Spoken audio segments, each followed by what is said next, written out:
நம்ம இப்போது கேரட் வச்சு ஒரு வடை பண்ணலாம். இது ஈவினிங் ஸ்நாக்ஸாகவும் யூஸ் பண்ணிக்கலாம்.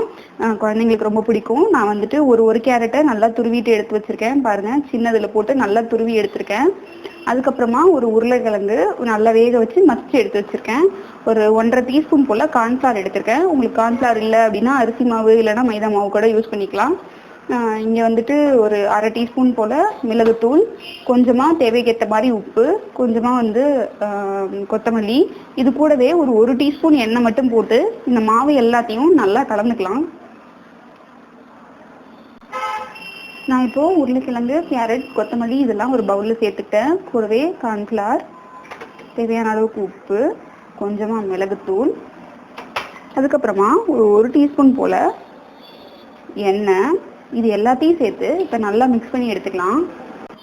இப்போது இது எல்லாத்தையும் நம்ம வந்துட்டு மிக்ஸ் பண்ணி எடுத்துக்கலாம். நான் இப்போது இது எல்லாத்தையும் மிக்ஸ் பண்ணிட்டேன். மிக்ஸ் பண்ணிவிட்டு நான் இப்போ ஃப்ரிட்ஜில் வந்து ஒரு 1/2 மணி நேரம் வைக்க போகிறேன். உங்களுக்கு வேணும்னா நீங்கள் உடனே கூட இதை செஞ்சிடலாம். குழந்தைங்களுக்கு சாயந்தரம் பண்ணணும் அப்படின்னா நீங்கள் லஞ்ச் முடிச்சுட்டு இதை கலந்து வச்சுட்டிங்கன்னா பசங்க ஸ்கூல்லேருந்து வந்தோடனே நல்லா உடனே ஃப்ரிட்ஜ்லேருந்து எடுத்து எண்ணெயில் போட்டு பொரிச்சு கொடுத்துடலாம்.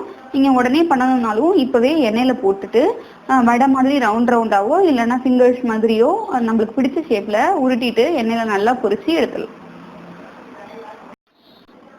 நான் இது மாதிரி சின்ன சின்ன ஃபிங்கர் ஷேப்பில் நான் இது எல்லாத்தையும் உருட்டி வச்சுக்கிட்டேன்.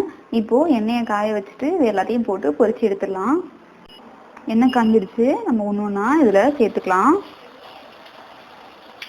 உங்களுக்கு பிடிச்ச ஷேப்பில் நீங்கள் எடுத்துக்கோங்க.